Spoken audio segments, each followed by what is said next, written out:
Սիրելի դեպեցիներ, 2021 թվականի 4-րդ եռամսյակի հաշվետվությունը կցանկանայի սկսել հարգանքի տուրք մատուցելով 2021 թվականի նոյեմբերի 16-ին Ադրբեջանի կողմից անձազերծված Սյունիքի ռազմական բախումներում զոհված մեր համագյուղացի 40-ամյա Դավիթ Հելբերտի Ամիրյանի հիշատակին եւ բոլորիս զորակցությունը հայտնելով նրա ընտանիքին։ Խոնարհումս բոլոր մեր հերոսներին, ովքեր իրենց կյանքը չխնայեցին հանուն մեր բոլորի բարօրության։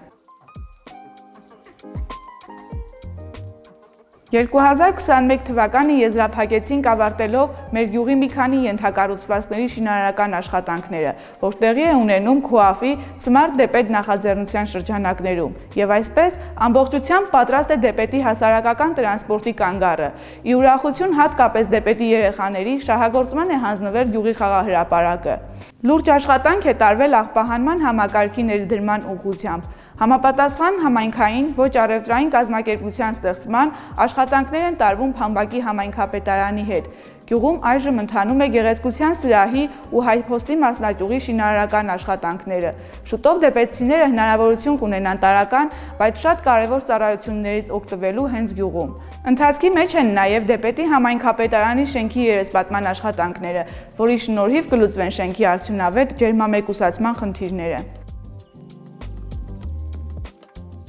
Հակիրճ անդրադառնամ նաև համայնքապետարանի անձնակազմի տարած աշխատանքներին։ Մեր անձնակազմի ու ՔՈԱՖ-ի աշխատակիցների համատեղ ջանքերով օպտիմալացվել ու դասակարգվել են համայնքապետարանի բոլոր թղթային արխիվները, իսկ մի մասն էլ թվայնացվել է։ Համայնքային կյանքի ակտիվացումն արտացոլվում է նաև փաստաթղթաշրջանառության ծավալների աճի մեջ։ 2020 թվականի հետ համեմատած 2021 թվականի փաստաթղթային շրջանառության թիվը 2 անգամ ավելացել է։ Համայնքի ավագանու որոշումները եղել են 89, նախորդ տարվա 41-ի փոխարեն, իսկ համայնքի ղեկավարի որոշումները 181, նախորդ տարվա 69-ի փոխարեն։